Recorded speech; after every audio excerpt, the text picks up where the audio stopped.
Ang ugong ng makina ng motorsiklo ni Lito Kidlat Ramos ay nagwasak sa katahimikan ng madilim na gabi, isang alulong na nagpatunay sa kanyang pagtakas. Sa bawat ikot ng gulong ng kanyang luma, ngunit mapagkakatiwala ang motor. Tila sinisipa niya ang hangin. Ang malakas na tunog ay nagpapahayag ng kanyang desperadong pagtakas. Umaarangkada siya sa mga eskinitas ng Tondo, Manila, mga makitot at paikot. Ikot na pasilyo, na tanging ang mga tulad niya lang ang may kakayahang tuklasin sa gitna ng kadiliman. Sa kanyang likuran, dalawang itim na sasakyan ng pulisya ang walang igil na humahabol. Ang mga sirena nito ay naglilikha ng isang symphony ng panganib na gumagambala sa pagtulog ng syudad. Nakabitin sa kanyang likod, nakakabit sa isang lumang strap, ang isang pakete na mukhang ordinaryo lamang. Ngunit alam ni Lito na ito ang ugat ng lahat ng gulo. Hindi niya naiintindihan kung bakit. Ang tanging alam niya ay dapat siyang tumakas para sa kanyang sarili at higit sa lahat para sa kanyang nanay. Tito Kidlat Ramos, 24 taong gulang, ay isang typical na anak ng Pondo. Matalino sa kalye, mabilis kumilos, at may kakaibang kakayahan sa pagmamaneho ng motorsiklo. Ang palayo niyang kidlat ay hindi lamang dahil sa bilis niya sa kalsada, kundi dahil din sa bilis ang kanyang iisip sa gitna ng kaguluhan. Bawat kanto, bawat sikot ng Maynila ay nasa kanyang kamay, tila bahagi ng kanyang sariling mapa ng kaligtasan. Ngunit sa likod ng kanyang pambihirang galing ay isang malalim na lungkot, ang kalagayan ng kanyang inang si Aling Elena. Matagal nang dinadala ni Aling Elena ang isang misteryosong karamdaman, isang sakit na dahang kumakain sa kanyang lakas, iiwan sa kanya ng mga araw na puno ng matinding sakit. Ang gamot niya ay mahal, labis na mahal. Kaya't ang bawat penny na kinikita ni Lito sa pag-deliver ay mahalaga. Bawat singil ay kasing halaga ng pag-asa. Ang pangarap niya lang ay makahanap ng sapat na pera para sa lunas ng kanyang ina. Kaya nang tanggapin niya ang package na ito, isang special delivery na may malaking bayad, hindi niya isip na ito ang magdalala sa kanya sa bingit ang kamatayan. Sa likuran niya, sa isang mas malaking kalsad, si Jose Sir Maria Mayareyes, 27, ay isa sa mga humahabol kay Lito. Ngunit siya ay nasa ibang sasakyan, kasama ang kanyang kapareha at may ibang uri ng paghahanap. Isang matalas at matatag na pulis, si Maya, ay kabilang sa isang maliit na unit ng Internal Affairs na nakatuon sa paglilinis ng mga bahagi ng pulsa ng pulisya na nabahiran ng korupsyon. Sa simula, pinaghihinalaan niya si Lito, isang courier, isang madalas na mukha sa mga kalsada ng Maynila na nagdadala ng isang iligal na kargamento. Marahil. Pero habang tumatagal ang habulan, mayroon siyang napansin na kakaiba. Maya, hindi natin siya makukuha sa bilis na yan, sabi ng kanyang kapareha, si Officer Garcia, habang pinipilit na abutin si Lito. Hindi bilis ang problema, Garcia, sagot ni Maya. Ang kanyang tingin ay nakatuon sa dalawang itim na sasakyan na mas agresibo pa ay sa kanila. Ang mga sasakyan na yon ay hindi nagpapalabas ng sirena, ngunit ang kanilang mga ilaw ay kumikislap sa kadiliman at ang kanilang pagmamaneho ay mas brutal. Tignan mo ang mga sasakyan na yan. Hindi sila gustong humuli. Gusto nilang tapusin. Naramdaman niya ang malamig na kaba sa kanyang dibdib. Mayroon siyang kutob na hindi lamang isang simpleng runner si Lito. May mas malalim na nangyayari dito, isang bagay na konektado sa mga kalokohan na kanyang iniimbestigahan. Ang pagiging agresibo ng mga halimaw, ang code namin nila para sa corrupt na unit ay nagpapahiwatik na ang package ni Lito ay higit pa sa Druga Opera. Ang habulan ay nagpatuloy, ang ingay ng mga makina, at sirena ay naging soundtrack ng gabi. Lumusot si Lito sa isang palengke na hanggang ngayon ay buhay na buhay pa. Ang amoy ng sariwang isda, karne, at mga gulay ay humahalo sa usok ng tambotso.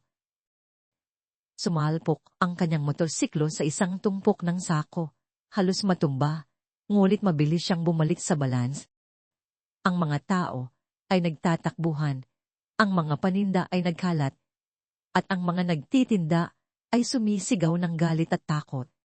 Adi, tabi, sigaw ni Lito, ang kanyang tinig ay halos sunurin ng ingay. Gamit ang kanyang mga kamay, itinaas niya ang mga kargamento sa motorsiklo, gumamit ng isang lumang kariton upang maging pansamantalang pader at lumusot sa espasyo na hindi kayang abutin ng mga kotse. Si Maya, na sumusunod sa likuran, ay pinilit na dumaan sa kaguluhan. Mga tagapagtanggol ang tawag sa kanilang unit, mga taong tapat sa batas. Hindi sila maaaring gumamit ng ganoong klaseng puwersa sa isang paghuli lamang. Nakita niya kung paano nilalampasan ni Lito ang mga jeepney na puno ng pasahero at kung paano siya nagmamaneho sa mga gilid ng mga tricycle, halos kumiskis sa mga ito. Ang lalaking ito ay isang henyo sa gulong. At ang mga halimaw, walang pakialam kung may masaktan, basta mahuli o matapos si Lito. Nakita ni Maya ang isang flash ng baril mula sa isa sa mga itim na sasakyan, hindi babala, kundi seryosong pagtatangka.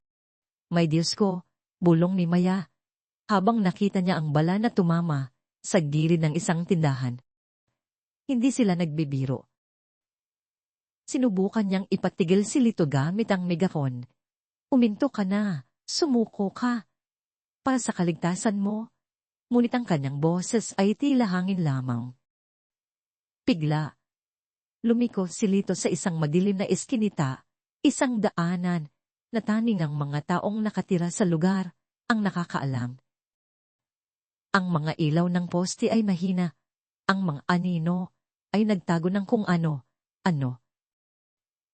Ang dalawang itim na sasakyan ay halos magbanggaan sa pagsubok na sumunod. Nagawa ni Lito na makalusot.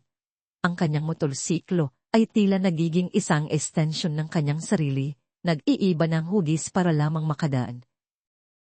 Sa huling pagtadangka, nagawa ni Lito na makapasok sa isang lumang vapor na bahagi na ng baha at putik sa isang lumang pier na matagal nang inabanba. Ang pamoy ng asin at kalawang na bakal ay bumalo sa kanya. Puno ito ng mga kalawangin na container, mga lumang bangka na nakatambak, at mga anino na tila nagkukubri ng mga lihin. Ang ingay ng makina ng kanyang motor ay naging mahina na lamang sa gitna ng malawak na kalawakan ng kadiliman at katahimikan. Hihinto niya ang motorsiklo sa likuran ng isang malaking silang container. Ang kanyang dibdib ay mabilis na huminga, ang kanyang puso ay humahabol sa bilis ng kanyang pagtakas. Ang pawis ay tumutulo sa kanyang noo, ang kanyang mga kamay ay nanginginig. Nakarinig siya ng paghinto ng mga sasakyan sa malayo, ang pagbukas ng mga pinto, at ang mga boses na nagmumura. Ngunit hindi na nila siya makikita. Nakatago siya sa lilim, ang kanyang hininga ay halos hindi na marinig. Nandoon pa rin ang pakete, buo. Ang tanging ilaw na nagbigay sa kanya ng kaunting liwanag ay ang buwan na nagtatago sa likod ng mga ulap. Tuon sa isang iglap ng paghinto sa gitna ng kaguluhan, habang lumulusot siya sa isang masikip na pasilyo at halos magsalubong ang kanilang landas, nagkatinginan sila, si Lito at si Maya. Sa loob ng ilang segundo, ang kanilang mga mata ay nagtagpo. Sa mga mata ni Lito, nakita ni Maya ang takot, pagkapagod, ngunit higit sa lahat, ang isang matinding determinasyon na hindi niya kayang ilagay sa isang simpleng kriminal. Ang kanyang mga mata ay nagpapakita ng isang tao na lumalaban para sa isang bagay na higit sa kanyang sarili. Para naman kay Lito, ang mga mata ni Maya ay mayroong pagduruda, pagbabantay. Isang pulis na sumusunod sa batas.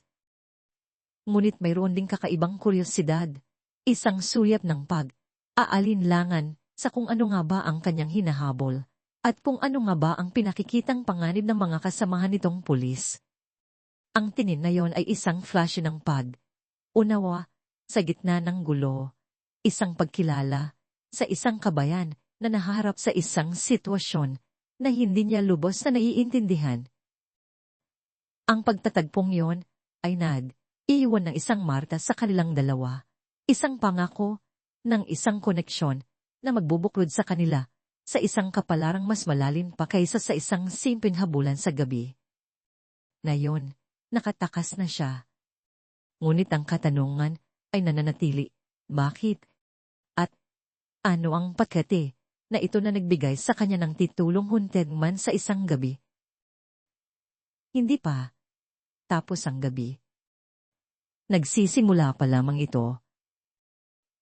Ang huling bugso ng adrenaline ay dahang nawala habang minamaneho ni Lito ang kanyang motor pabalik sa kanyang mumurahing inuupahang kwarto sa puso ng Tondo.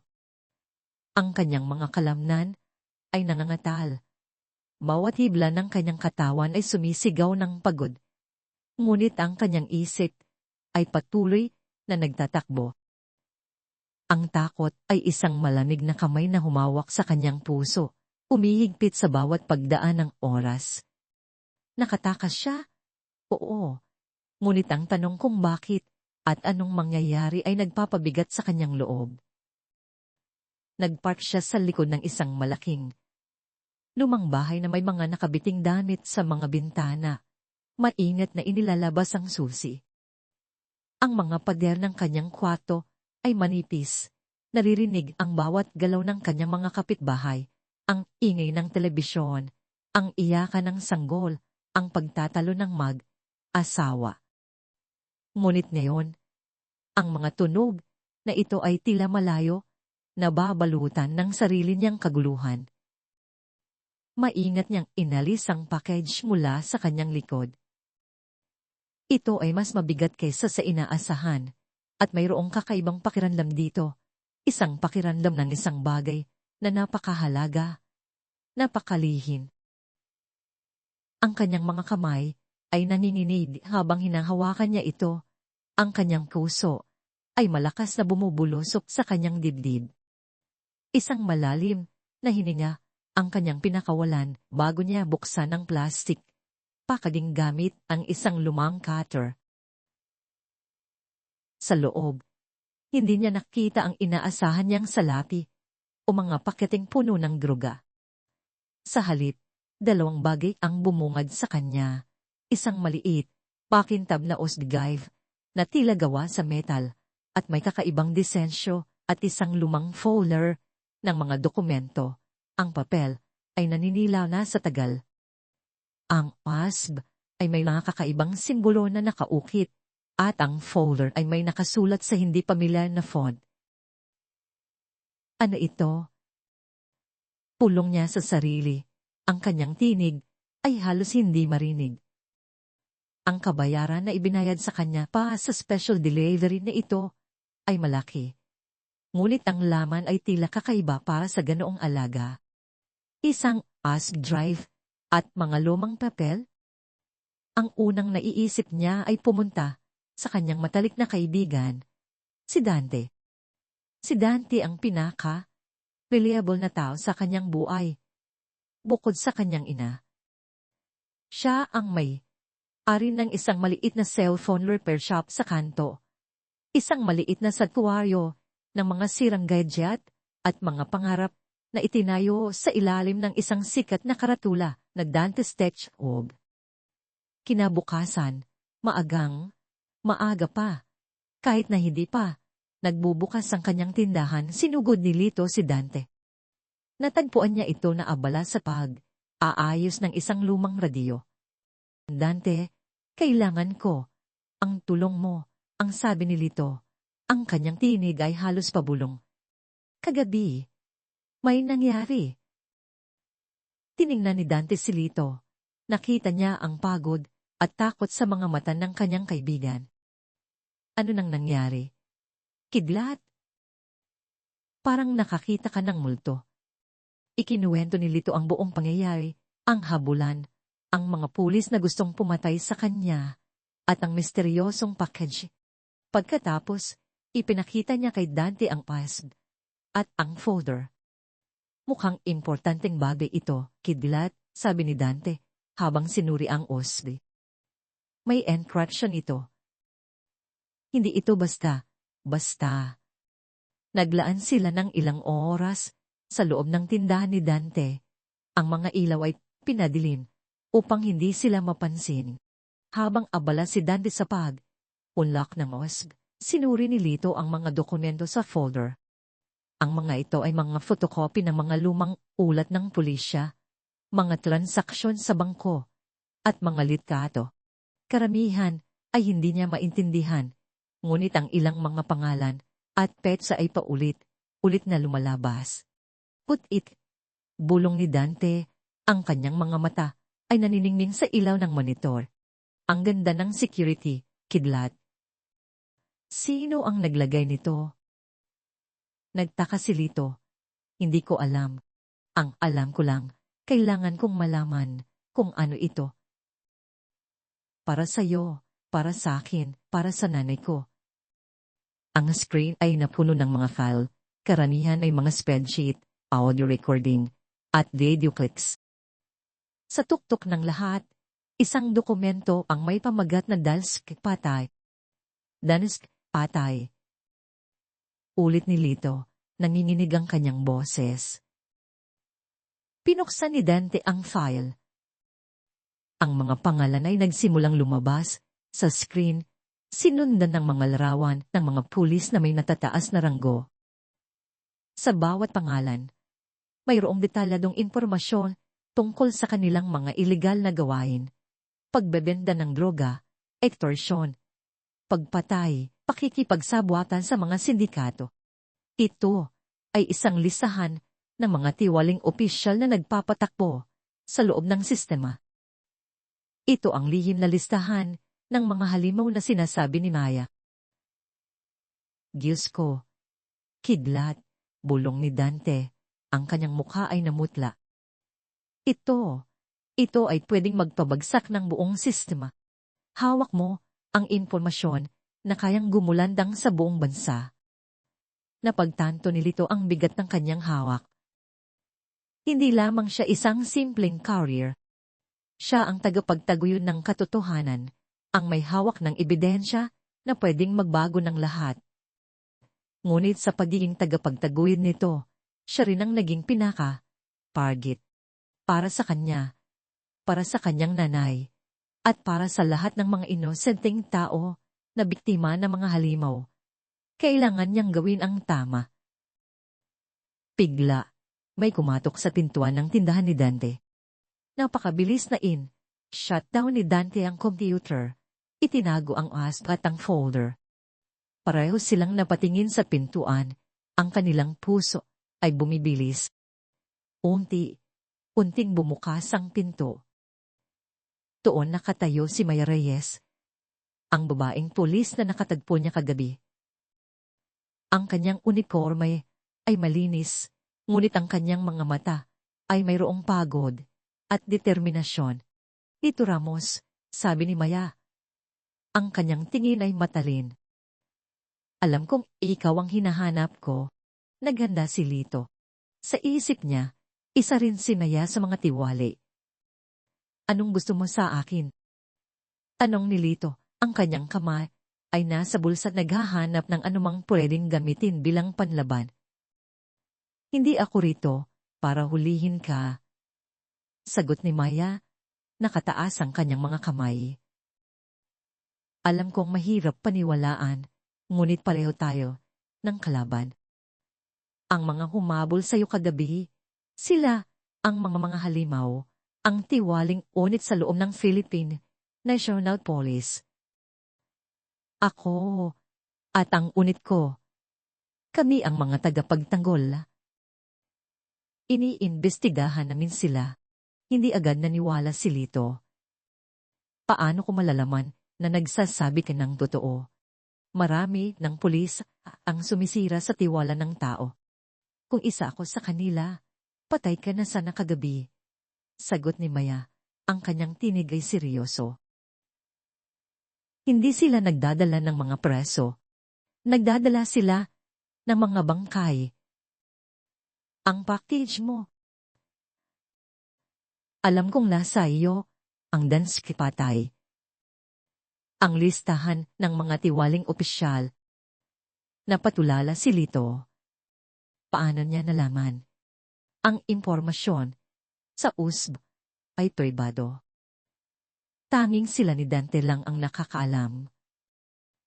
Ang paraan ng paghabol nila sa iyo at ang paraan ng pagpaputok nila ng baril, hindi iyon procedure para sa isang ordinaryong loner, paliwanag ni Maya. At nakita kita kagabi. Sa mga mata mo, hindi ka isang kriminal, Lito. Ikaw ay isang taong nagtatago ng isang bagay na mahalaga. At sa dami ng balita tungkol sa isang leak sa loob ng Philippine National Police, hindi mahirap maghinala. Dahan, nagsimulang maniwal si Lito sa kanya. Ang lohika ni Maya ay may punto. Ang mga halimaw ay hindi nagpapakita ng awa. Kung gusto nila siyang patayin, madali na sanang ginawa nila. At kung hindi rin siya tiwala sa mga pulis, si Maya mismo ang patunay na may mga pulis pa rin tapat sa kanilang sinumpaang tungkulin. Bakit mo ako tinutulungan? Tanong ni Lito. Hindi kita tinutulungan, Lito. Sagot ni Maya. Tinutulungan natin ang isa't isa. Ang Danske patay na iyan ay ang susi para mailabas ang katotohanan. Kailangan ko ito para mapanagot ang mga kriminal na nakasuot ng uniforme. At kailangan mo ako dahil ang buong pwersa ng mga halimaw ay hahabulin ka hanggang sa dulo ng mundo. Tumingin si Lito kay Dante na tumango bilang senyales ng pagpayag. Paniwalaan mo siya, kidlat, bulong ni Dante. Mukhang siya lang ang asa natin ngayon. Alinlangan pa rin si Lito, ngunit ang katotohanan ay malinaw. Hindi niya kayang harapin ang mga halimaw mag-isa. Ang buhay ng kanyang ina, ang kanyang sariling buhay, ay nakataya. Kung putulungan kita, sabi ni Lito, ang kanyang tinig ay may halong pagod at pag-asa. May kondisyon ako. Kailangan mong protektahan ang nanay ko. At tulungan mo akong makahanap ng lunas para sa kanya. Kailangan niya ng gamot, Maya. Malala ang sakit niya. Naramdaman ni Maya ang bigat ng mga salita ni Lito. Nakita niya ang pagmamahal at desperasyon sa mga mata nito. Pangako, sabi ni Maya. Gagawin ko ang lahat para sa nanay mo, Lito. At tutulungan kitang mahanap ang lunas para sa kanya sa abot ng aming makakaya kung tutulungan mo akong ilabas ang katotohanan. Isang only kill alliance ang nabuo sa loob ng maliit na tindahan ni Dante. Si Lito, ang kidlat ng Tondo, at si Maya, ang tagapagtanggol ng batas, ay nagkaisa sa isang laban na mas malaki sa kanilang sarili. Ngunit, ang kanilang pagkakaisa ay mabilis na sinubok. Isang malakas na putok ang sumabog sa labas ng tindahan ni Dante, kasunod ng sunod na mga putok ang baril. Nyanig ang lupa at narinig nila ang mga sigaw ng takot mula sa mga tao sa labas. Potsa! Mura ni Lito habang sinilip ang bintana. Isang sasakyan ng pulis, kulay itim, ay nakatayo sa dulo ng kalye at mula dito ay bumaba ang mga armadong lalaki. Ang kanilang mga mukha ay nakabalot, ang kanilang mga baril ay nakatutok. Ang bilis nila. Pabalayan, sabi ni Maya, ang kanyang mukha ay seryoso. Alam na nila na nasa iyo ang package at alam nilang buhay ka. At ngayon, alam na rin nila na mayroon kang kasama. Niyaya ni Maya si Lito at Dante sa likod ng tindahan. Kailangan nating lumabas dito. Ngayon na. Kung hindi, magiging target din si Dante. Hindi na atubili si Lito. Kinuha niya ang OSG at ang folder, inilagay sa kanyang bag. Dante, sumama ka sa anin. Delikado dito. Hindi, kidlat, sabi ni Dante. Abawak ang kanyang lumang radyo. Kailangan kong manatili. Dito ang hanap buhay ko. Pabandayan ko ang tindahan. At kung may kailangan ka, alam mo kung paano ako tawanan. Ingat kayo. Nag-aalangan si Lito. Ngunit alam niyang tama si Dante. Hindi niya pwedeng ilagay sa panganib ang kaibigan niya. Isang sulyap ng paalam ang ibinigay niya bago siya sumunod kay Maya sa likuran ng tindahan. Tumalon sila sa isang mataas na bakod at muling bumalik sa madilim na iskinita. Ang kanilang hininga ay humahabol sa bilis ng kanilang pagtakas. Ang mga putok ng baril ay patuloy na narinig sa likuran nila, kasabay ng mga sirena ng pulis. Ngunit ngayon, alam ni Lito na hindi na lang siya nag-iisa. Mayroon siyang kakampi at isang mas malaking laban ang naghihintay sa kanila. Ang gabi ay nagsisimula pa lamang at ang liskakod ay handa ng buksan. Mula sa makipot na eskinita, patuloy ang pagtakbo ni Lito at Maya. Ang mga tunog ng putukan mula sa tindahan ni Dante ay unting humina. Nilalamon ang ingay ng Maynila. Ngayon, wala na silang ligtas na kanlungan. Ang bawat anin ay tila nagtatago ng panganib. Ang bawat kanto ay isang posibleng bitag. Saan ayaw pupunta? Tanong ni Lito. Ang kanyang tinig ay hinal. Ang kaba ay patuloy na bumubulwak sa kanyang dibdib. Hindi na lang siya nag-iisa. Mayroon siyang responsibilidad kay Maya at ang pinakamagbigat sa lahat, ang kaligtasan ng kanyang ina. Sa isang lugar na hindi nila inaasahan, sagot ni Maya, mabilis ang kanyang pag-iisip. Kung alam nila ang tindahan ni Dante, marahil alam din nila ang bahay mo. Hindi tayo pwedeng bumalik doon. Sinimulan nila ang kanilang paghahanap sa katotohanan. Gamit ang utak, kali ni Lito, nakahanap sila ng mga taguan, mga lumang bodega, sa tabi ng riles ng tren, mga abandonadong apartment sa likod ng mga gusali, o minsan ay nakikisalamuha sila sa mga manggagawa sa construction city na nagtatrabaho sa gabi. Sa mga panahong iyon, si Lito, ang kanilang gabay, ang kanyang kaalaman sa bawat sulok ng lungsod, ay naging sandata nila. Si Maya naman, gamit ang kanyang koneksyon sa mga ilang mapagkakatiwala ang kontak na alam niyang hindi pa nababahiran ng korupsyon, ay dahang nakakuha ng mga impormasyon. Hindi ito madali. Ang mga halimaw ay tila may mga mata at tenga sa lahat ng dako. Sa loob ng ilang araw at gabi, nagtrabaho sila ng walang tigil. Sa ilaw ng isang lumang lampara, habang nagtatago sila sa isang lumang apartment, pinagsama nila ang kanilang mga kakayahan. Si Lito, gamit ang kanyang intuitive na pag-iisip, ay nakaakita ng mga pattern sa mga transaksyon at pangalan na hindi naiintindihan ni Maya. Tingnan mo ito. Maya, sabi ni Lito. Itinuturo ang isang serye ng mga petsa sa screen ng laptop. Ang mga bayarin sa ospital na ito. Pareho ang halaga at laging pagkatapos ng isang special delivery ko. Si Maya naman, Ganit ang kanyang kaalaman sa istruktura, ang pulisya, at mga legal na proseso ay nakahanap ng mga link sa pagitan ng mga opisyal at mga kumpanya ng Shell na ginagamit sa money laundering. Ito ang modus operandi nila, paliwanag ni Maya. Ang kanyang daliri ay gumagala sa mga screen. Ang mga halimaw ay hindi lang basta kumikita.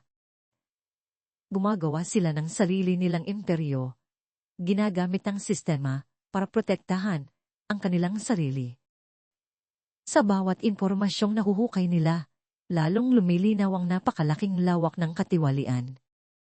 Ang Danske Atay ay hindi lamang isang listahan. Ito ay isang detalyadong mapa ng isang krimen na sumasakaw sa buong sistema. Ngunit sa gitna ng lahat ng ito, hindi mapakali si Lito. Ang kanyang isip ay laging bumabalik sa kanyang ina. Kailangan kong makita si Nanay, Maya, sabi niya isang gabi. Hindi ako mapapakali kung hindi ko siya titingnan kahit sandali lang. Sa una, aalangan si Maya. Delikado para kay Lito at delikado para sa kanila. Ngunit nakita niya ang matinding pag-aalala sa mga mata ng binata. Ayon siya, ngunit may kondisyon, siya ang bahala sa seguridad. Sa ilalim ng takip ng dilim, maingat na gumapang si Lito pabalik sa tondo. Si Maya ay nasa likod niya, nakamasid sa bawat galaw. Ang kanyang bahay ay tahimik. Ang mga ilaw ay patay na. Dahan siyang pumasok. Nakita niya si Aling Ilana, payat at mahina, natutulog sa kanyang kama. Ang ilaw ng buwan ay sumisinag sa kanyang mukha, binibigyang diin ang mga pilat ng sakit. Upo si Lito sa gilid ng kama ng kanyang ina, hinawakan ng kanyang kamay. Malamig ito at manipis. Sa bawat hininga ni Aling Elena, naramdaman ni Lito ang kanyang sariling sakit. Mas lumala ang kanyang kondisyon. Ang kanyang mga mata ay nanatiling nakapikit. Ang kanyang bibig ay bahagyang nakabuka. Ang kanyang paghinga ay mababaw. Nanay, bulong niya. Ang kanyang boses ay naninig. Kailangan kong iligtas ka. Gagawin ko ang lahat. Ang pangako na yon ay tumimo sa kanyang puso, nagiging gasolina sa kanyang determinasyon. Habang paalis na sila, nakita ni Lito ang isang pamilyar na kotse na nakapada sa palayuan. Isang puting kotse, nakilala niya. Ang kotse ni Tio Carlos. Tio Carlos de Latus. Ang kapatid ng kanyang ama. Isang galang na opisyal ng pulisya, isang mataas na ranggo sa Philippine National Police. Mula nang mamatay ang kanyang ama, si Tio Carlos ang naging haligi ng kanilang pamilya, isang amahan kay Lito. Siya ang tumulong sa kanila sa pananalapi. Siya ang nagbigay kay Lito ng trabaho bilang courier. Sinasabing ito ay para makatulong ka sa nanay mo. Lito, hindi ka pwedeng maging pabigat. Laging naroon si Tio Carlos. Nakita ni Lito si Tio Carlos na lumabas ng kotse. May dalang bag ng pagkain at gamot. Lumapit siya sa bahay.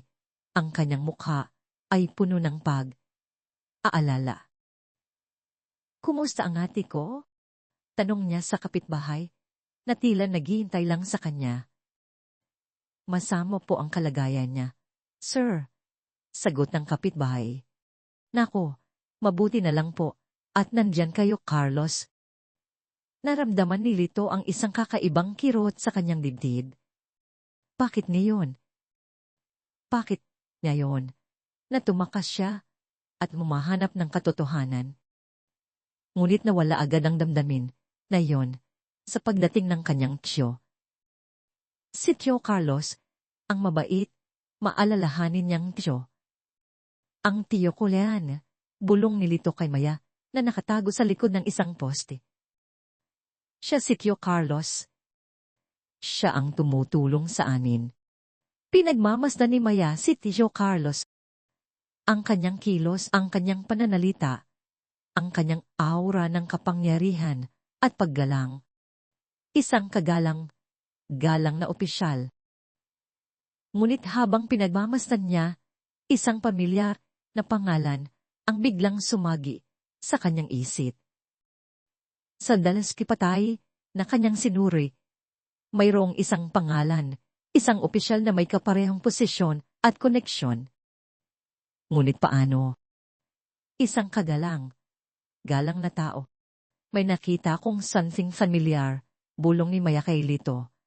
Ngunit hindi niya idinetalye. Ayaw niyang gumawa ng hinala kay Lito. Naramdaman ni Lito ang isang bahagyang kaguluhan sa kanyang kalooban. Si Tio Carlos ay laging nagtatanong kung nasaan siya, kung anong trabaho ang kanyang ginagawa, at kung ano ang kinikita niya. Noon, itinuring niya itong pag-aalala. Ngayon, sa ilalim ng bagong liwanag ng kanyang pagtakas, tila ito ay labis na pagmamalasakit, isang pagmamalasakit na may kakaibang pakiramdam. Ngunit hindi niya pinansin. Kailangan niya ng kanyang tiyo. Siya ang isa sa mga tanging pinagkakatiwalaan niya. Kinabukasan, habang nagpapatuloy sila sa kanilang paghahanap sa isang liblib na Tiangji, sa Divisoria, ang mga hinala ni Maya ay lalong lumalin. Nakita niya ang isang lumang dokumento na may logo ng isang kumpanya na nakakonekta sa isang opisyal sa Dansky patay. Ang opisyal na yon ay nakakonekta din sa ilang mga kontrata na may kinalaman sa mga proyekto ng gobyerno na ipinagkatiwala sa unit ni Tio Carlos. Ang kanyang gut feeling ay sumisigaw ng panganib. Lito, sabi ni Maya, ang kanyang tingin ay nakatuon sa isang direksyon. Kailangan nating mag-ingat. May nararamdaman akong hindi maganda.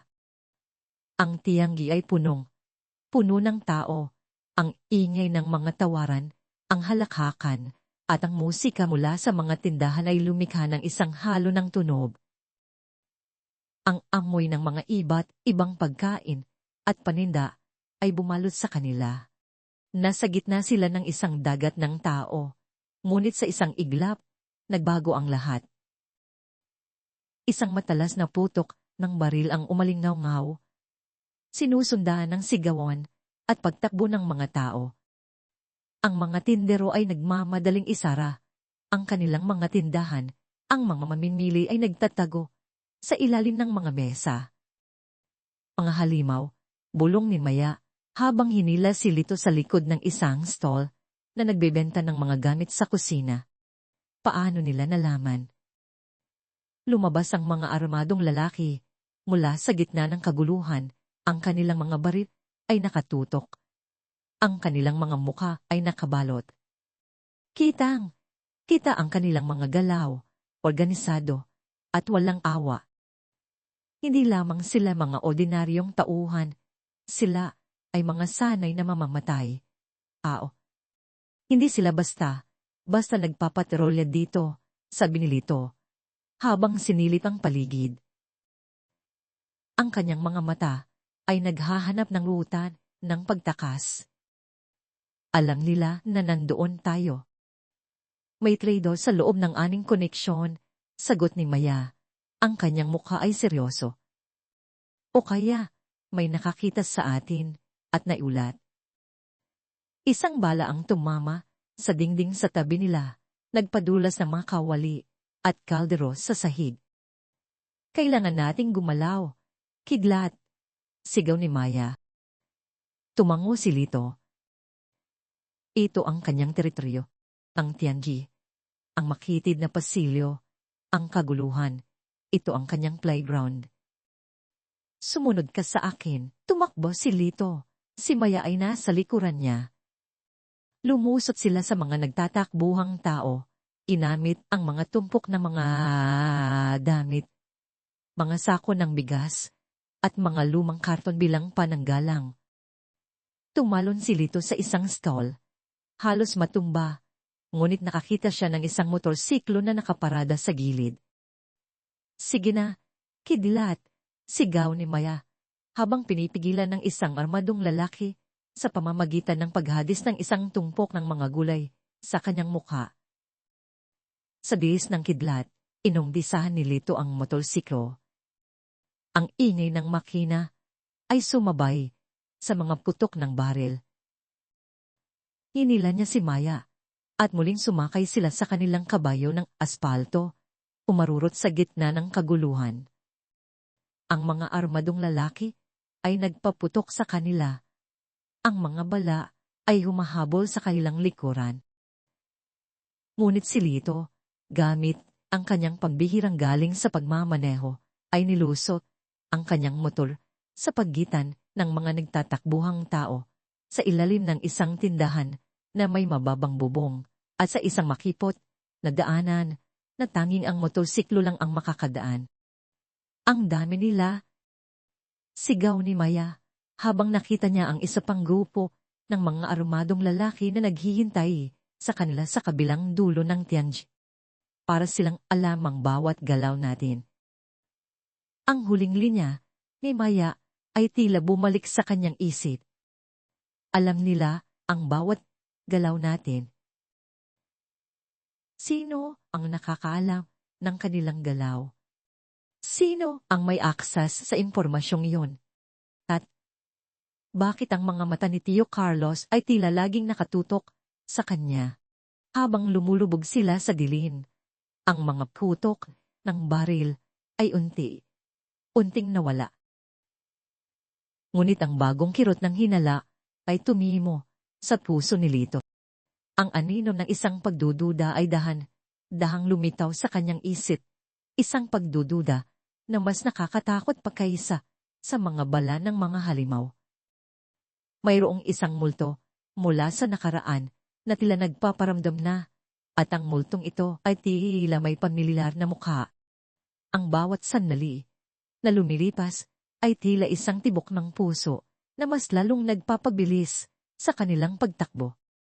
Sa loob ng isang linggo, si Lito at Maya ay nagtatago sa mga pinakaliblib na lugar sa Maynila, mga lumang imbakan, mga abandonadong silid sa mga gusali na may nakabitin na mga bungo, at kung minsan, sa isang lumang bangka sa ilalim ng tulay na nakalimutan na ng mundo. Ang bawat taguan ay pansamantala, ang bawat hininga ay may bahid ng panganib. Malapit na tayo. Lito, bulong ni Maya, ang kanyang mga mata ay nakapako sa screen ng kanyang laptop. Pinagsama nila ang kanilang mga talento, ang katalinuhan, sakali ni Lito, at ang matalas na isip ni Maya sa forensics at intelligence. Ang bawat piraso ng datos ay tila isang piraso ng puzzle na unting bumubuo sa isang nakakatakot na larawan. Ang Dansk patay ay hindi lamang isang listahan ng mga pangalan. Ito ay isang detalyadong kronolohiya ng korupsyon, isang web na sumasaklaw sa bawat antas ng pamahalaan at pulisya. Mga transaksyon sa ilalim ng lupa, pagpaplano ng mga pagpatay, pagkontrol sa droga, at human trafficking, at mga malalaking proyekto ng gobyerno na dinadaya, lahat ay nakatala.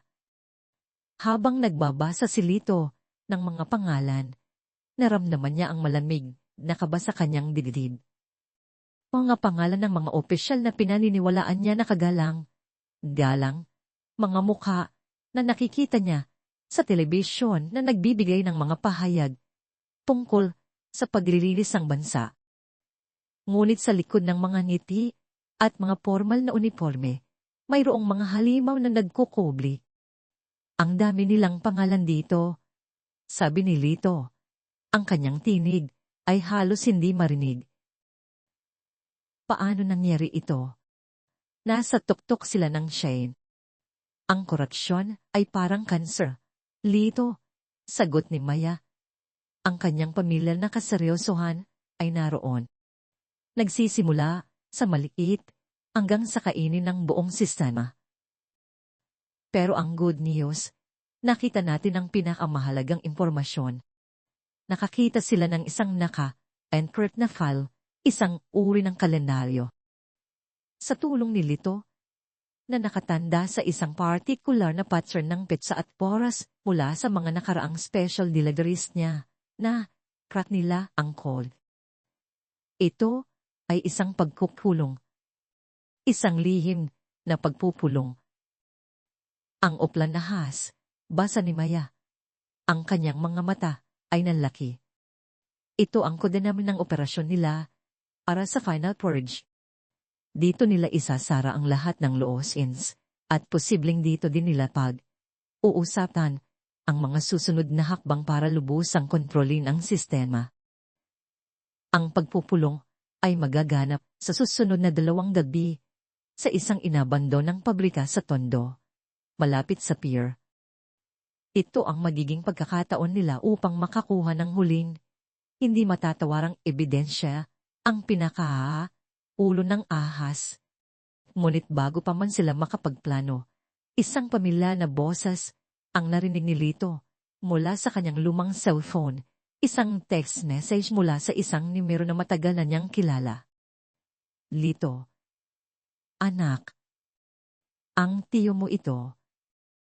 Nabalitaan ko ang tungkol sa iyo. Alam kong nasa malaking gulo ka. Marami ang naghahanap sa iyo. Kailangan mong mag-ingat.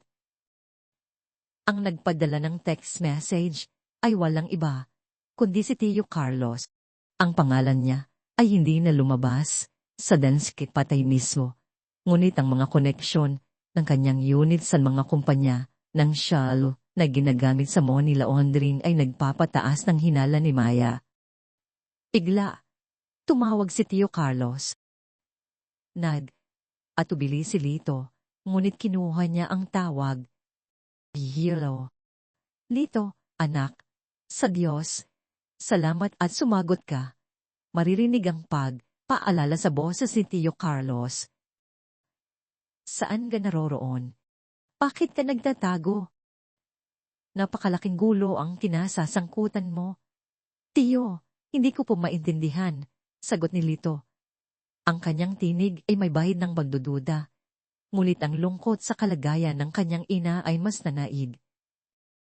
May humahabol sa akin, at may hawak akong, alam ko, Lito, alam ko, putol ni Tio Carlos. Ang package. Ang dance. Patay. Hindi ka dapat makisali sa mga ganitong bagay. Mapanghanib iyan. At si Aling Elena, masama ang kalagayan niya. Kailangan mo ng tulong, Lito. Kami ang pamilya mo. Naramdaman ni Lito ang isang kurot sa puso. Ang kanyang ina. Ang kanyang tanging pamilya.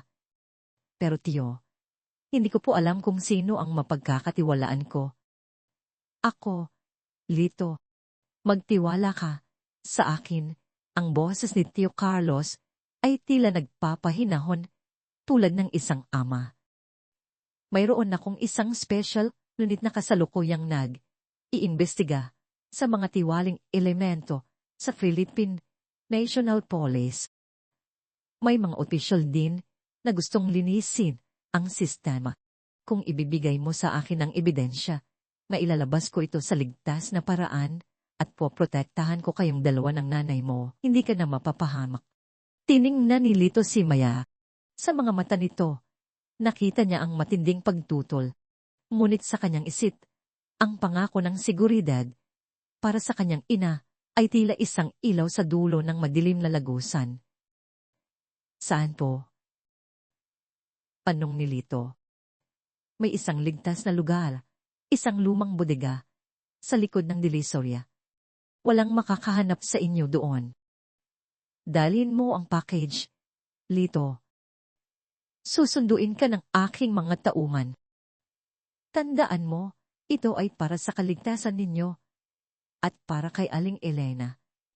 Ang tawag ay naputol. Pumuntong, hininya si Lito. Hindi Lito, sabi ni Maya. Agad na, Hindi ko magugustuhan ang ganitong setup. Delikado. Bakit bigla siyang nagpakita? At bakit niya gusto ang package nang ganoon kadali? Pero Maya, siya ang tiyo ko. Sagot ni Lito. May pagtatanggol sa kanyang boses. Siya ang tumulong sa amin nang mamatay si tatay. Siya ang nagbigay sa akin ng trabaho. Siya ang tumitingin kay nanay na yon. Kung hindi dahil sa kanya, hindi ko alam kung saan kami pupulutin. Dito, ang mga pangalan na nakita natin sa listahan. May mga koneksyon ang kanyang unit doon, paliwag ni Maya. Hindi ko sinasabing siya mismo, pero may mga hinalang detalye. Ang paraan nila ng paghahanap sa atin ay masyadong epektibo. Para bang may insider na nagbabasa ng bawat galaw natin. Ngunit ang asa para sa kanyang ina ay mas matimbang kaysa sa pagdududa. Kailangan kong subukan, Maya, sabi ni Lito. Ang kanyang tingin ay nakatutok sa malayo. Kung ito ang paraan para mailigtas si nanay, gagawin ko. May tiwala ko sa tiyo ko. Umuntong, hindi na si Maya. Hindi niya mapilit si Lito. Ngunit ang kanyang kutob ay hindi nawala. Sige, sabi ni Maya. Pero ingat tayo. Hindi natin pwedeng ibigay ang lahat ng impormasyon ng sabay. At kailangan nating magkaroon ng backup plan. Sa oras ng pagpupulong, ang lumang bodega sa likod ng Divisoria ay tila tahimik. Ang mga ilaw ay mahina, ang hangin ay may amoy ng alikabok at lumang metal. Lumakad si Lito at Maya sa loob. Ang kanilang mga paa ay gumagawa ng maliliit na ingay sa bawat hakbang. Sigurado ka bang dito? Tanong ni Maya. Ang kanyang tingin ay matalas. Ang lugar ay walang sign ng special unit. Wala ring anumang simbolo ng gobyerno. Ito ang sinabi ni Tio Carlos. Sagot ni Lito. Ang kanyang tinig ay may kaunting aalinlangan. Ngunit ang asa ay patuloy na nangingibabaw. Mula sa likuran ng isang tumpok ng mga lumang kahon, lumabas ang ilang armadong lalaki. Ang kanilang mga mukha ay nakabalot. Ang kanilang mga baril ay nakatutok. Hindi ito ang special unit. Ito ay mga halinaw. Kap, sigaw ni Maya, habang hinila si Lito sa likuran ng isang tumpok ng mga sako. Ngunit huli na. Mula sa gitna ng mga armadong lalaki, lumabas ang isang pamilyar na figura. Si Tio Carlos de la Cruz. Ngunit ang kanyang mukha ay hindi na ang mukha ng maalalahanin na tiyo. Ito ay isang mukha na puno ng kasamaan, ng panlilinlang, at ng tagumpay. Lito, anak, sabi ni Tio Carlos, ang kanyang ngiti ay nakakilabot. Ang tanga mo pa rin. Nanghulog ang mundo ni Lito. Ang tiyo niya, si Tio Carlos, hindi ito pwedeng mangyari. Iyo, ano ito? Bulong ni Lito. Ang kanyang boses ay nanginginig. Ito ang huling kabanata ng ating kwento. Lito, sagot ni Tio Carlos, ang kanyang tinig ay parang ahas na dumudulas. Ang Dansk, patay na yan. Akala mo ba para sa'yo yan? Hindi. Ito ay para sa aking kuplanahas. Ang paglilinis, ang mga traidor, sa loob ng aking organisasyon. Napagtanto ni Lito ang buong lawak ng panlilinlang. Ikaw. O, Lito. Ako, sabi ni Tio Carlos, ang kanyang mga mata ay naniningas. Ako, ang haring ahas. Ang pinuno ng mga halimaw. Ang lahat ay bahagi ng plano ko. Ang deliver mo ng package na iyan ay sinedya para mailabas ko ang mga pangalan ng mga kalaban ko sa loob para makapaglinis ako. Ngunit ang nakuha mo ang kopya ng buong listahan, iyon ang hindi ko inaasahan. Isang error sa system na akala ko ay wala na. Hindi makapaniwala si Lito. Ang kanyang tiyo. Ang kanyang galang na tiyo. Ang kanyang tagapagligtas. Ang kanyang pamilya. At ang nanay mo, dito, patuloy ni Tio Carlos. Ang kanyang tinig ay puno ng panunuya. Ang kanyang sakit. Akala mo ba natural? Hindi. Hindi. Inamit ko ang isang salaw, acting poison, anak. Dahan, punti, para laging kailangan mo ako. Para laging nakakapit ka sa akin. Ang pagmamahal mo sa nanay mo ang naging gapos mo sa akin, Lito. Sa mga saritang yon, gumuho ang buong mundo ni Lito. Ang sakit, ang galit, ang pagtataksi, lahat ay dumalot sa kanya. Hindi ito pwedeng mangyari. Ang kanyang ina. Ang kanyang minamahal na ina. Hayop ka! Sigaw ni Lito, ang kanyang mga mata ay nanininis sa galit. Sinugod niya si Tio Carlos, ngunit agad siyang pinigilan ng mga tauhan nito. Nayon, Lito, sabi ni Tio Carlos. Habang lumapit kay Lito, inawakan ang kanyang mukha. Tapos na ang laro. Ibigay mo sa akin ang usd at tatapusin ko ang buhay mo ng mabilis.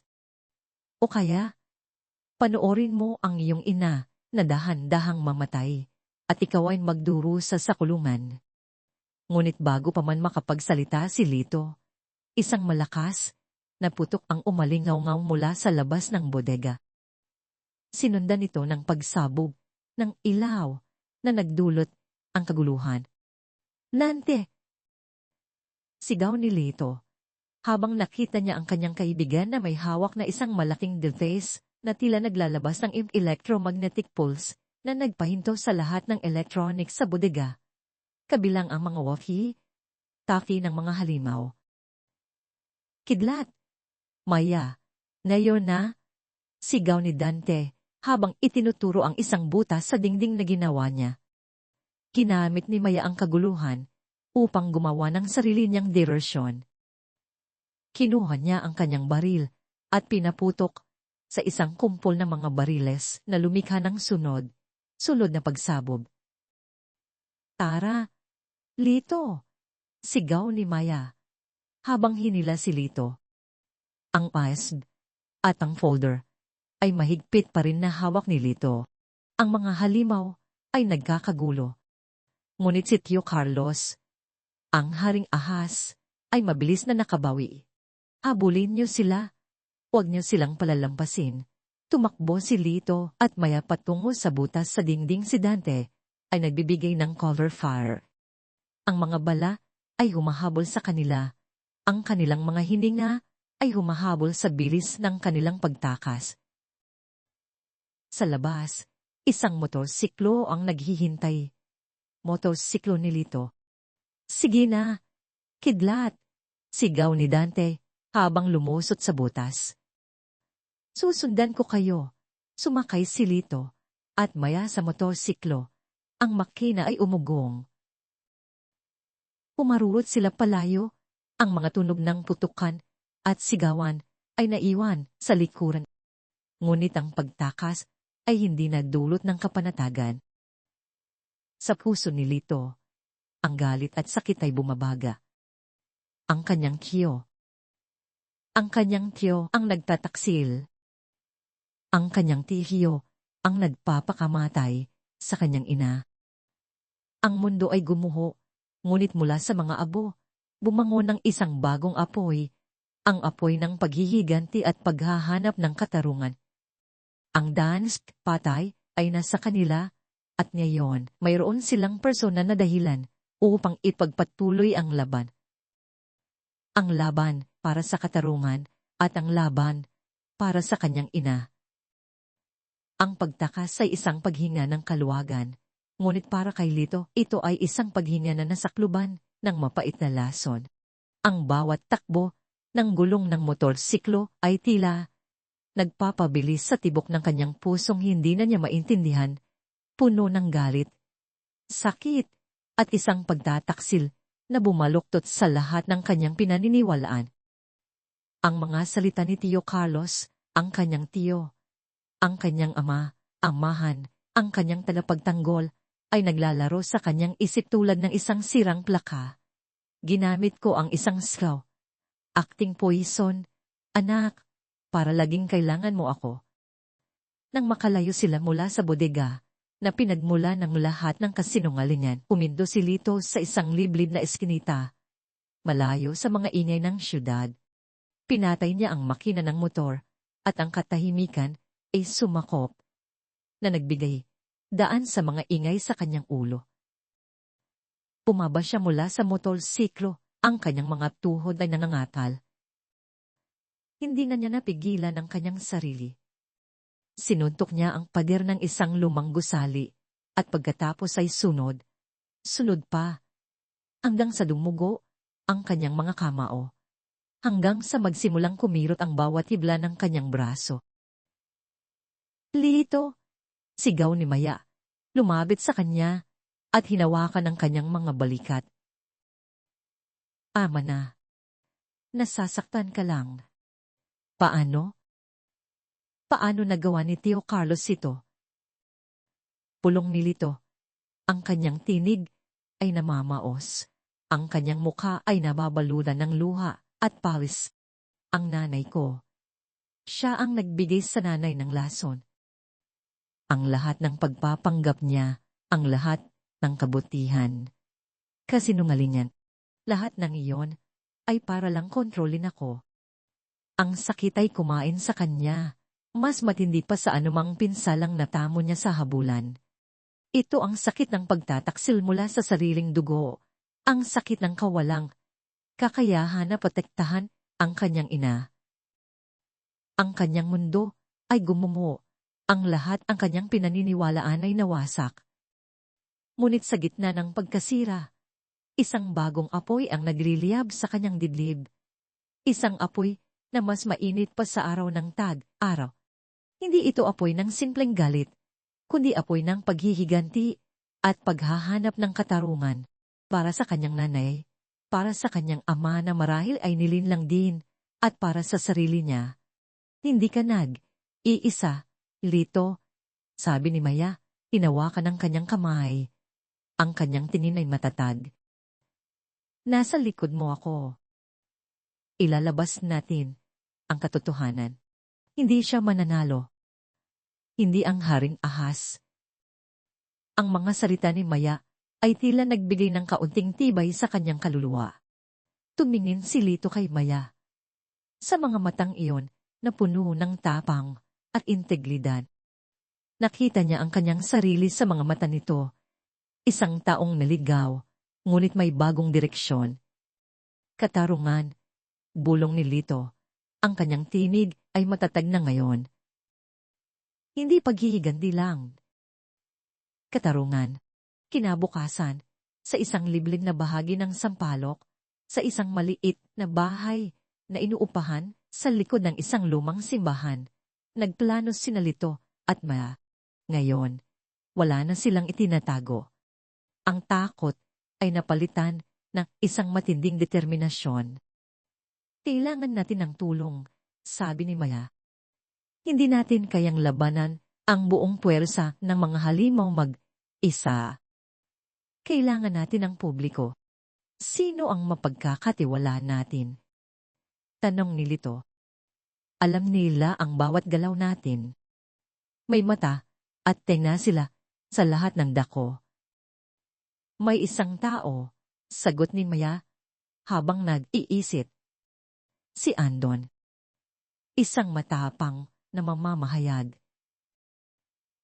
Siya ang nagsusulat tungkol sa korupsyon sa Philippine National Police sa loob ng maraming taon.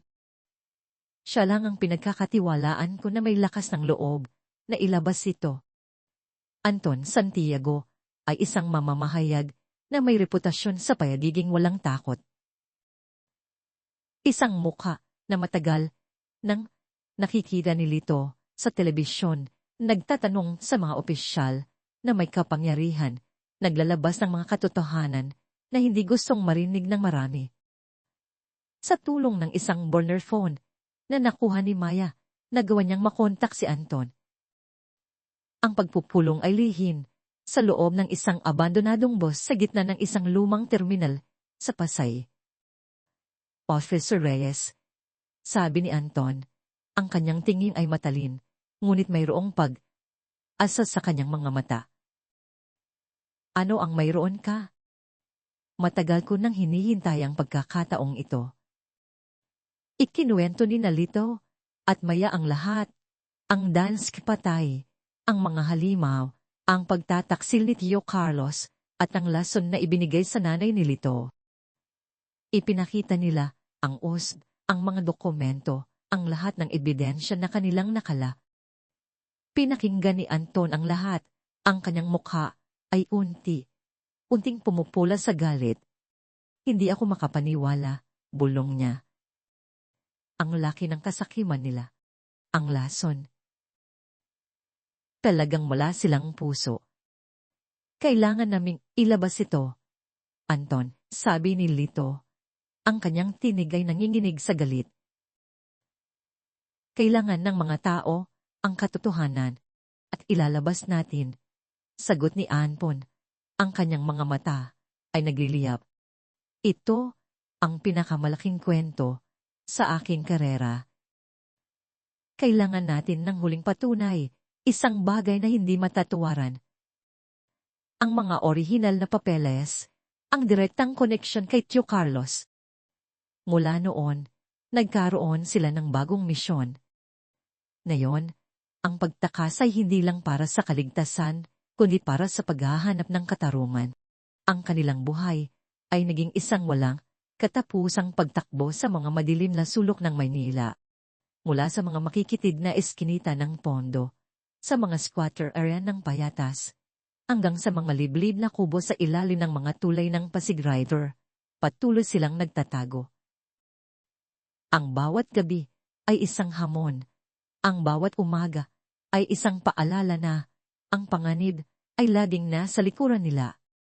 Si Tio Carlos, ang haring ahas, ay nagalit ng malaman niyang nakatakas si Nalito at Maya, at mas lalo siyang nagalit nang malamang hawak pa rin nila ang Dansk patay. Ang buong puwersa ng mga halimaw ay inutusan niyang hanapin sila, na parang mga manganggaso na naghahanap ng kanilang biktima. Ang mga mukha ni Nalito at Maya ay nasa bawat istasyon ng pulis, sa bawat checkpoint, na may label na dangerous criminals.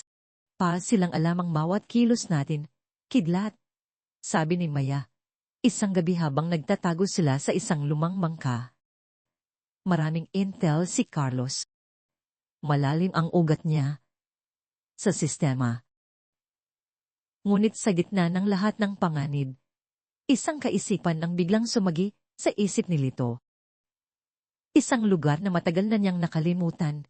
Isang lihim na taguan ni Tio Carlos, na noong bata pa siya ay minsan niyang sinilit. Ang pier, bulong ni Lito. May isang lumang warehouse si Tio Carlos sa pier. Hindi ito yung bodega na pinantahan natin. Iba ito. Ito yung lugar na laging sinasabi niya na walang pwedeng makapasok. Kahit sinong tao, kahit anong pamilya.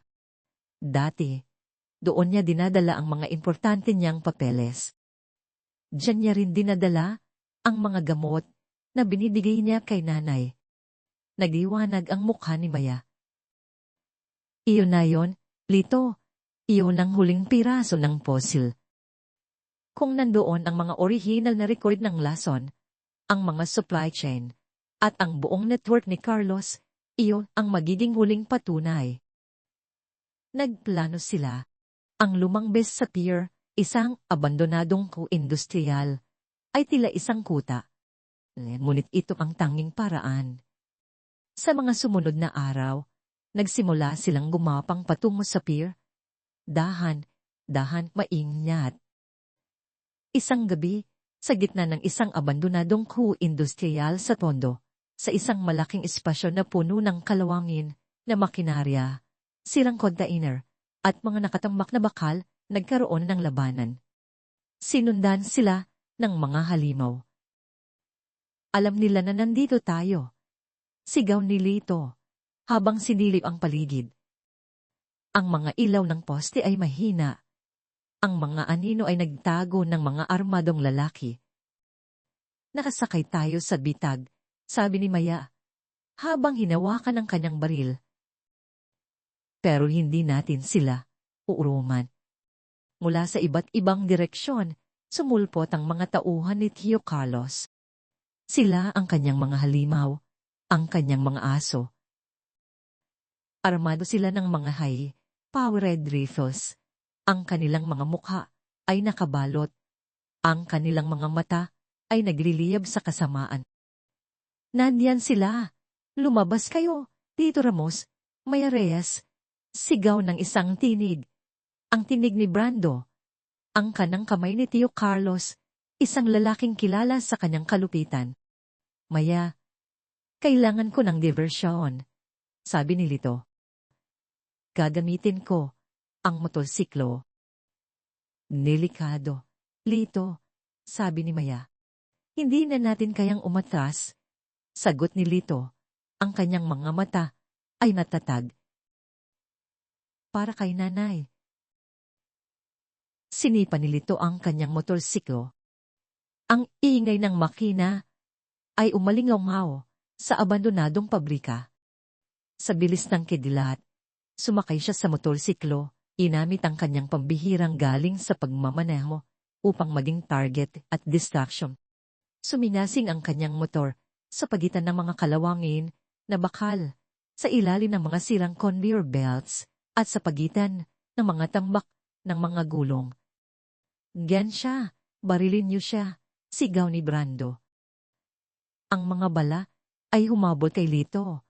Ang kanilang tunog ay kumikiskis sa kanyang motorsiklo. Ngunit si Lito, isang henyo sa gulong, ay nilusot ang kanyang motor sa pagitan ng mga bala, ginamit ang kanyang bilis at tagilidad upang iwasan ang mga ito. Ang bawat pagliko, bawat drift, bawat pagtalon ay isang duwa ng sining. Ngunit ito ay isang sining na puno ng panganib.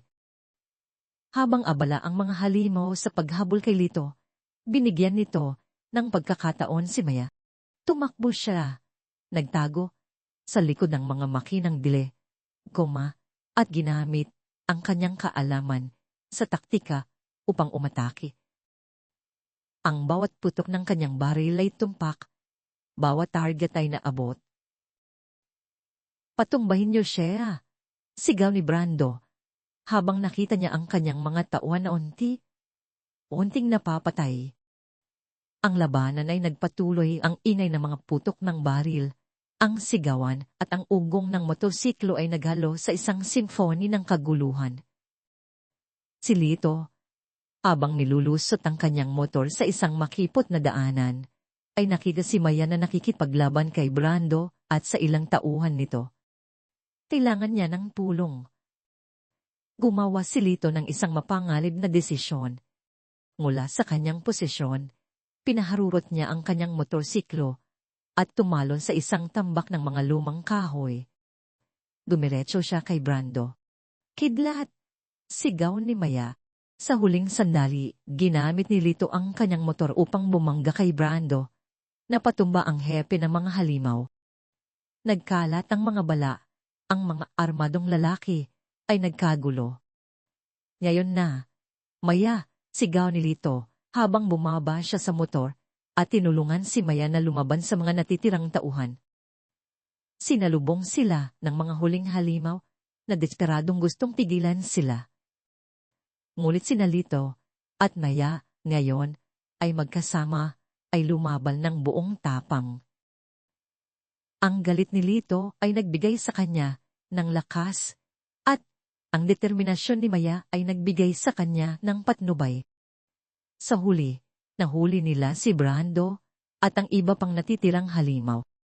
Ang abandonadong pabrika ay tahimik, naulit, puno ng usok at mga katawan ng mga nalaglag. Nakatayo si Lito at Maya sa gitna ng kaguluhan, humihina ng malalim. Ang kanilang mga katawan ay puno ng kirot at pagod. Ngunit sa kanilang mga mata, mayroong isang bagong liwanag. Ang liwanag ng tagumpay at ang liwanag ng pag-asa. Ang pier, bulong ni Lito. Naroon ang susi. Ang huling ebidensya. Ngayon, handa na silang harapin ang Haring Ahas sa kanyang sariling lugar. Ang apoy ng paghihiganti ay naglalagablab at ang hangin ay puno ng pag-asa ng isang bagong umaga. Hindi pa tapos ang laban, ngunit ngayon, mas malapit na sila sa dulo, ang madilim na lagusan. Ang amoy ng luma, kalawang na bakal at maalat na hangin ang sumalubong kina Lito at Maya pagdating nila sa inabandonang pier. Isang malawak na lugar na puno ng naglalakihang container, mga sirang kasko ng barko, at mga bodega na tila ba kinain na ng panahon. Ang liwanag ng buwan na nagtatago sa likod ng makapal na ulap, ang taning nagsisilbing ilaw, naglilika ng mahaba at nakakatakot na mga anino. Ito ang huling kuta ng Haring Ahas, ang pugad ng mga halimaw. Narito na tayo, bulong ni Lito, ang kanyang tinig ay may bahid ng galit at kaba. Ang puso niya ay kumakabob ng mabilis, hindi lang sa takot kundi sa uhaw sa katarungan. Bawat hakbang ay tila nagpapalapit sa kanya sa katotohanan na nagpabagsak sa kanyang mundo. Mag-ingat, Lito, sabi ni Maya. Hawak ang kanyang baril, ang kanyang mga mata ay matalas na inista ng paligid. Ang lugar ay tahimik, masyadong tahimik. Ngunit ang katahimikan ay naputol nang biglang may lumabas mula sa likuran ng mga container. Hindi mga halimaw, kundi mga figura na pamilyar kay Maya. Apat na pulis, armado, ngunit may seryoso at determinadong mukha. Sila ang mga tagapagtanggol, ang iilan, ngunit tapat na kasamahan ni Maya na naniniwala sa kanyang misyon. At sa likuran nila, si Anton Santiago, ang matapang na mamamahayag, kasama ang kanyang kameraman na handang kunan ng lahat ng mangyayari. Officer Reyes, bati ng isang pulis. Si Officer Cruz, ang kanyang tingin ay nakatuon sa pier. Andito na kami, ready for extraction. Isang iglap ng pag-asa ang naramdaman ni Maya. Hindi sila nag-iisa. Salamat, Rose. Kailangan natin ng lahat ng makakaya natin. Si Tio Carlos ay narito. At may kailangan tayong hanapin. Tumingin si Lito kay Anton na tumango sa kanya. Ang presensya ng media ay nagbigay sa kanya ng dagdag na lakas. Kung mailabas nila ito, walang pwedeng magtago. Dito, ano ang plano? Tanong ni Maya. Ang luma niyang opisina, sagot ni Lito, ang kanyang mga mata ay naniningas. May isang partikular na bodega dito na laging sinasabi ni Tio Carlos na walang pwedeng makapasok. Palagi niyang dinadala ang mga importanteng papeles at gamot doon. Ito ang besin niya. Ginabayan ni Lito ang grupo sa loob ng labirint ng mga container at mga bodega. Ang hangin ay mabigat sa alikabok at ang ingay ng kanilang mga paa ay tanging maririnig sa malaking espasyo. Sa wakas, dumating sila sa isang lumang bodega na may malaking padlock, nakatago sa likuran ng iba pang mga container. Mayroong kakaibang enerhiya sa pader na yon, isang pakiramdam ng kasamaan. Ito yon, bulong ni Lito, Ang kanyang tinig ay puno ng kasiguraduhan. Nang buksan nila ang bodega, bumungad sa kanila ang isang maliit na opisina sa loob na puno ng mga lumang kabinet na gawa sa bakal at isang desk na may nakatambak na papeles. Agad na nilusod ni Lito ang lugar. Ang kanyang mga mata ay naghahanap ng anumang hinala. Sa isang maliit na saketi box sa ilalim ng desk, natagpuan niya ang isang serye ng mga folder. Sa bawat folder, bumungad ang mas madilim na katotohanan. Mga detalyadong ulat tungkol sa slaw, acting poison, ang dosage nito, ang mga epekto nito, at ang formula para sa posibleng antidote. Hindi lang yon. Mayroon ding mga resibo ng mga malalaking transaksyon sa mga kumpanya ng pharmaceutical na nagbebenta ng peting gamot at droga. Ang kanyang mga mata ay nanlaki nang makita niya ang mga pangalan ng mga opisyal na pinasukan ni Tio Carlos sa kanyang operasyon, mga doktor, opisyal ng gobyerno, at maging mga miyembro ng media na kanyang binayaran. Ang Haring Ahas ay hindi lang isang pinuno ng sindikato, kundi isang arkitekto ng kasamaan na nagtatayo ng kanyang imperyo sa likod ng mga ilusyon ng pagmamalasakit. Ito na, bulong ni Lito.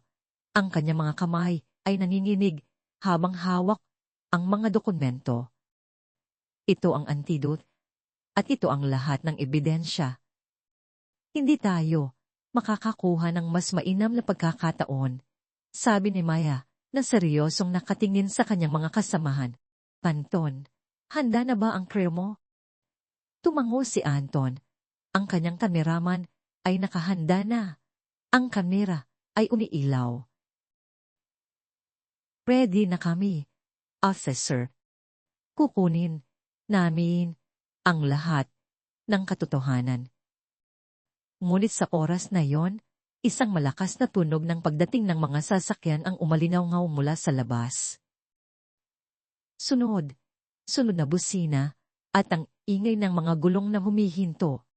Nalaman na nila na narito tayo, bulong ni Maya, habang nakita niya ang mga ilaw ng mga sasakyan na kumikislap sa mga pinto ng bodega. Handa na kayo, mga tagapagtanggol, sumabog ang pinto ng bodega, at mula dito ay bumuhos ang mga armadong lalaki, ang mga halimaw, na pinangunahan ng isang galit na brando na nakabawi na mula sa huling engkwentro. Sa likuran niya, si Tio Carlos de la Cruz. Ang Haring Ahas, ang kanyang mukha ay puno ng galit at desperation. Ibigay niyo ang mga dokumento. Lito, hindi ka makakatakas sa akin. Sigaw ni Tio Carlos, ang kanyang tinig ay parang ahas na bumubulong. At ikaw, Maya Reyes, akala mo ba matatalo mo ako? Kung mayroon kang mga hiling o puna, mangyaring mag-comment para ipaalam sa akin. Lubos na nagpapasalamat si Inday Andrea. Hindi namin kayo hahayaan na magpatuloy sa inyong kasamaan. Sagot ni Maya, ang kanyang baril ay nakatutok. Isang putok ang umalingaw-ngaw at nagsimula ang labanan. Ang bodega ay naging isang impyerno ng mga putok ng baril, mga sigawan, at ang tunog ng mga bala na tumatama sa mga pader. Ang grupo ni Maya, kasama sina Lito at Anton, ay nagtago sa likod ng mga kabinet na bakal habang lumalaban. Lito, kailangan nating lumabas dito. Kailangan mong ihatid ang mga dokumentong iyan sa ligtas, sigaw ni Maya, habang pinipigilan ng mga halimaw. Tumango si Lito. Ito ang kanyang oras. Sa kabila ng mga bala, tumakbo siya patungo sa kanyang motorsiklo na nakaparada sa labas ng bodega. Sa bilis ng kidlat, sinipa niya ang makina. Ang ugong nito ay kumalingaw-ngaw sa gabi, nagiging isang awit ng paglaban. Kidlat, sigaw ni Maya. Habang nakita niyang sumakay si Lito sa motorsiklo, ang mga dokumento ay mahigpit na hawak sa kanyang bag. Umarurot si Lito sa labas ng bodega. direkta sa labirint ng mga container. Ang kanyang motor ay tila nagiging isang anino sa dilim, umiiwas sa bawat bala na lumilipad patungo sa kanya. Ang mga halimaw ay humahabol, ang kanilang mga sasakyan ay bumubusina, ang kanilang mga baril ay patuloy na nagpaputok. Huwag niyo siyang palalampasin, sigaw ni Tio Carlos, ang kanyang tinig ay puno ng gait. Siya ang may hawak ng lahat. Ang habulan ay nagpatuloy sa buong pier. Sa pagitan, ang mga container, sa loob ng mga bodega, at sa mga sementadong daanan.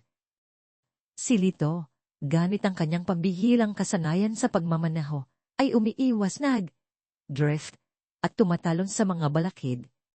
Bawat pagliko ay isang panganib.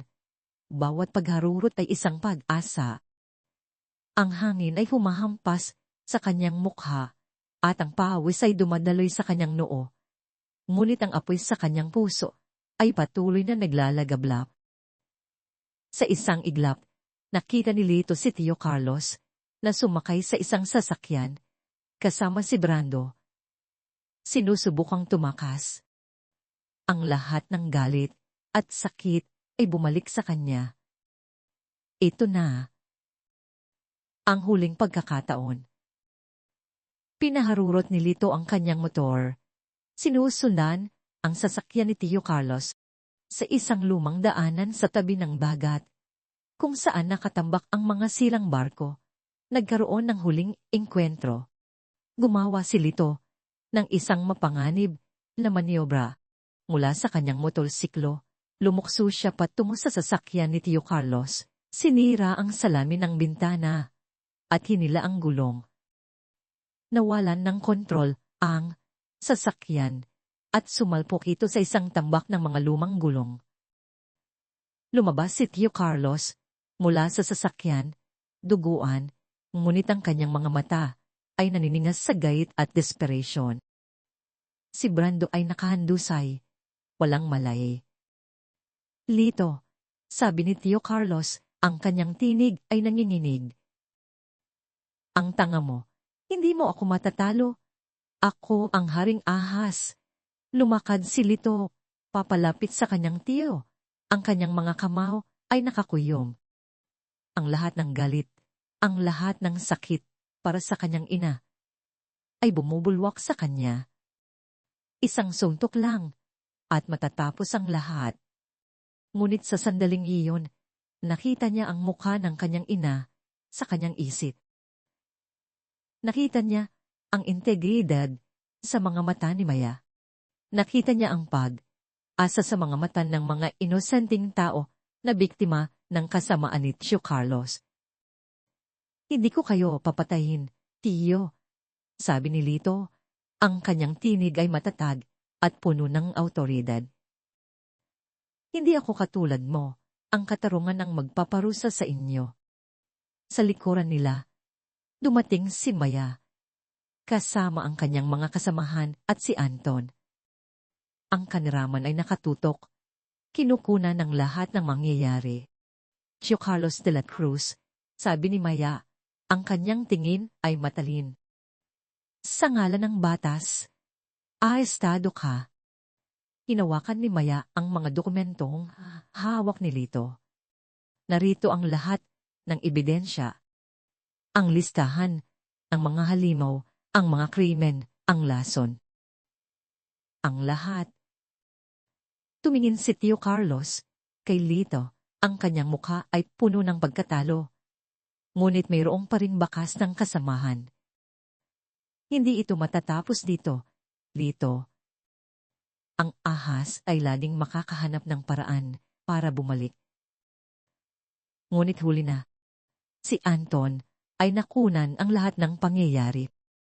Ang pag-amin ni Tio Carlos, ang pagbibigay ng ebidensya, ang pag-aresto. Ang lahat ay nakatala. Hindi nagtagal, ang balita ay kumalat na parang apoy sa buong bansa.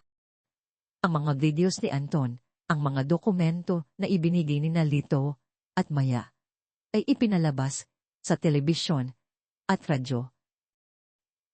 Ang buong bansa ay nagulantang. Isang malaking iskandalo ang bumulwak, nagpabagsak sa mga opisyal na may kapangyarihan. Ang mga halimaw ay nabunyag. Sunod ang aresto at investigasyon. Ang mga pulis na kabilang sa sindikato ni Tio Carlos ay pinanagot. Ang buong sistema ay nayanig at sa wakas, mayroong pag-asa para sa pagbabago. Nakatayo si Lito sa tabi ni Maya habang pinapanood nila ang balita. Ang pier ay tahimik na ulit, ngunit ang hangin ay mayroong bagong simoy, ang simoy ng pag-asa. Ang laban ay hindi pa tapos, ngunit ang pinakamadilim na bahagi ay natapos na. Isang bagong umaga ang sumisikat sa likod ng bagyo.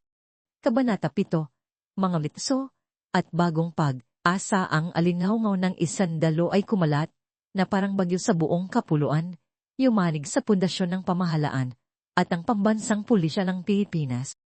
Ang bawat balita sa telebisyon, bawat headline sa pahayagan, ay naglalabas ng mga mukha at pangalan ng mga opisyal na dating kalalang, galang, nayoy, nakaposas, ang kanilang mga uniforme na bahira ng kahihiyan.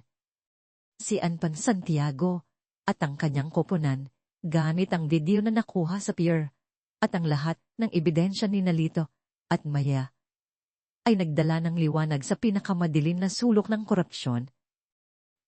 Ang oplan, ahas ni Tio Carlos, ang kanyang buong network ng mga halimaw, ay nalantag, isang napakalaking imperyo ng kasamaan na itinayo sa dugo at kasinungalingan. Sunod ang aresto. Hindi lamang mga miyembro ng Philippine National Police ang nadamay, kundi maging mga politiko, negosyante, at maging mga doktor, nakasabwat sa paglawo at pamamahagi ng peting gamot at lason. Ang buong bansa ay nagluksa at nagalit, ngunit sa gitna ng galit, mayroong umusbong na pag-asa, ang pag-asa na sa wakas, mayroong katarungan at may mga taong handang ipaglaban ito. Si Tio Carlos de la Cruz, ang haring ahas, ay nabilanggo, ang kanyang kapangyarihan ay naglaho, ang kanyang pangalan ay naging kasing kahulugan ng pagtataksil at kasamaan. Sa isang mas tahimik na sulok ng Tondo, sa isang pribadong silid sa isang ospital, naglalaban naman si Aling Elena para sa kanyang buhay. Sa impormasyong nakuha ni Lito mula sa bodega ni Tio Carlos, ang formula ng lason at ang posibleng antidoto, nagkaroon siya ng pagkakataong mabuhay. Ang mga doktor ay nagtrabaho ng walang tigil at unti-unti, dahan-dahan, nagsimulang bumuti ang kanyang kalagayan. Ang proseso ng paggaling ay mahaba at puno ng pagsubok. Ang kanyang katawan ay naging payat at mahina, ang kanyang espiritu ay nasugatan. Ngunit sa bawat araw, sa bawat tibok ng kanyang puso, mayroong pag-asa. Si Lito ay laging nasa tabi ng kanyang ina. Ang pag-aalaga kay Aling Elena ay naging kanyang bagong misyon, isang paraan upang makabawi sa lahat ng sakit na dinanas ng kanyang ina dahil sa pagtataksil ng kanyang tiyo. Habang pinupunasan niya ang noo ng kanyang ina, habang binabantayan niya ang kanyang pagtulog, naramdaman niya ang matinding pagmamahal na bumabalik sa kanya, at sa bawat araw, mas lalo siyang nagiging matatag. Ang mga peklat ng galit at sakit ay nanatili, ngunit sila ay naging paalala sa kanya ng kanyang kakayahang lumaban at magmahal. Nanay, magiging maayos po ang lahat, bulong ni Lito isang gabi, habang hawak ang kamay ng kanyang ina. Hindi na po kayo papayagan na masaktan muli. Sa paglipas ng mga linggo, ang relasyon ni Lito at Maya ay lalong lumalim. Ang pagsubok na pinagdaanan nila ay nagbuklod sa kanila sa isang paraan na hindi kayang gawin ng anumang ordinaryong pagkakaibigan. Sa bawat pagtakas, sa bawat laban, nakita nila ang tunay na kulay ng isa't isa. Ang tapang ni Lito, ang kanyang matinding pagmamahal sa pamilya, at ang integridad ni Maya, ang kanyang walang takot na paglaban para sa katarungan. Isang araw, habang nasa ospital sila, inilabas ni Maya ang isang sula. Lito, may balita ko. Kinuha ni Maya ang sulat at binasa. O Sir Marares, dahil sa iyong pambihirang tapang, dedikasyon, at integridad sa paglalanpad ng korupsyon sa loob ng pambansang pulisya ng Pilipinas, ikaw ay binibigyan ng promosyon bilang pinuno ng bagong Internal Affairs Special Unit na may mandatong maglinis sa loob ng puwersa.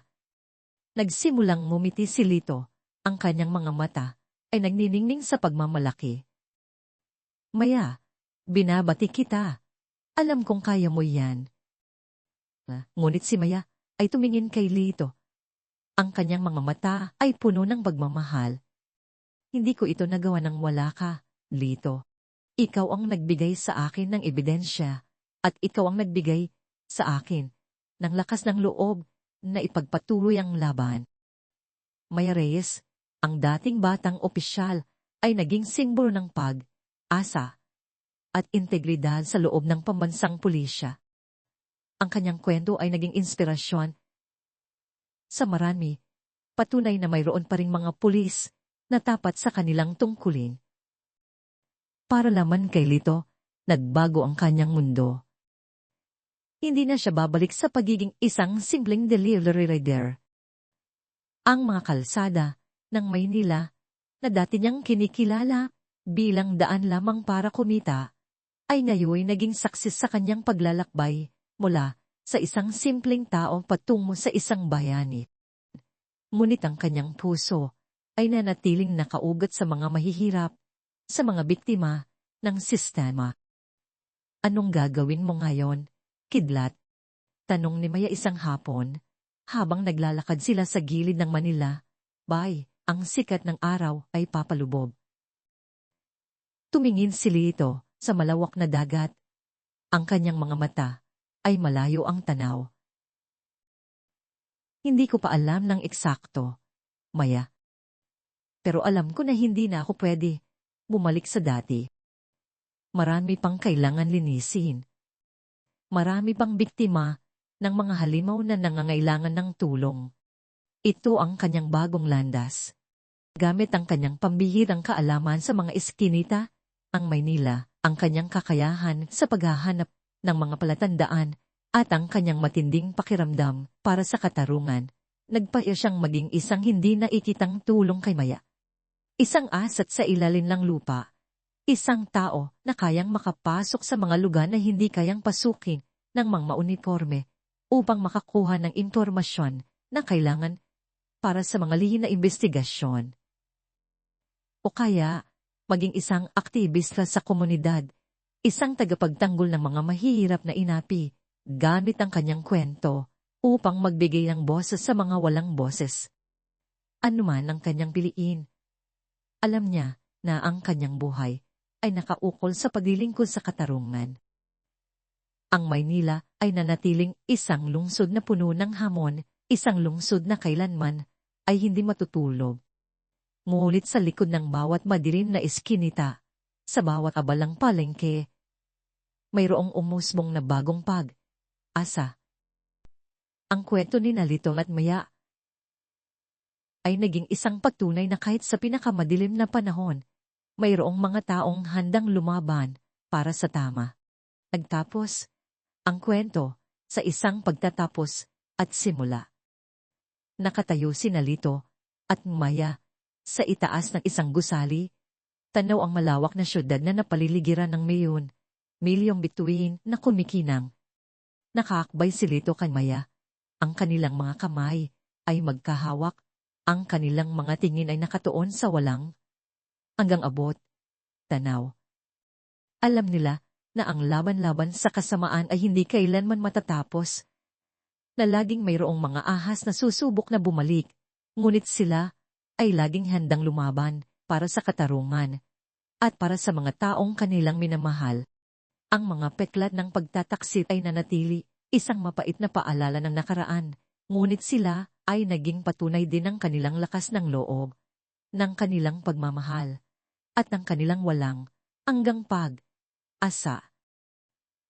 Ang kidlat ng tondo at ang tagapagtanggol ng batas ay magkasamang haharap sa bawat bagong umaga, handang harapin ang anumang hamon, handang maging liwanag sa dilim. Ang kanilang kwento ay hindi lamang kwento ng paghihiganti, kundi kwento ng pagbangon, ng pag-asa, at ng tunay na pagmamahal sa gitna ng kaguluhan ng buhay.